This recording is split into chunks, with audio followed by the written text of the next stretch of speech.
Yaani kuna muda mke wangu mimi nawaza mambo makubwa ya kidunia.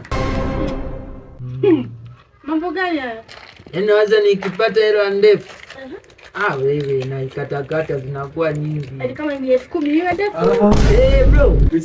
Safi. Uzima upo. Yupo ndugu yangu. Kipi hapa lakini? Sisi tunaendelea kupumua. Kwema. Hapa. Nzuri. Salama kabisa. Tupo. Ndugu yangu. Na? Ndio mambo yangu kidogo afu naona leo yupo unafanyaje sasa? Wewe. Achana naye huyo, unajua. Sikia nikwambie na wewe kuwa na akili. Hapo ukitumia akili yako vibaya, unaenda kuharibika ujanani. Huyu ana kasoro gani? Usi shemeji huyu. Wewe. Shemeji wa wapi? Shemeji which? Shemeji who? Wesikia. Kwangu. Fanya basi na mchakato ili ni dili lisiende mbali basi.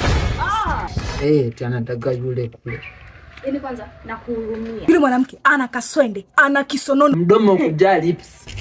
Wanaume wote kwenye kakanta Pita nao. Na yule hata hamna hela. Yaani yule ni bure tu hata kwenye mapagala. Chapo. Sasa kuna mwanamke hapa. Haya baba, kachukua ukimwi pale uliolala. UTI iliyosinyaa. Sikia nikwambie. Huyu hapa alipo ametunza usichana wake. Si mimi namjua. Yaani huyu bado kabisa, yani ni mbichi. Wewe fanya hivi, si ulikuwa hapo una chochote? Unajua kama kawaida.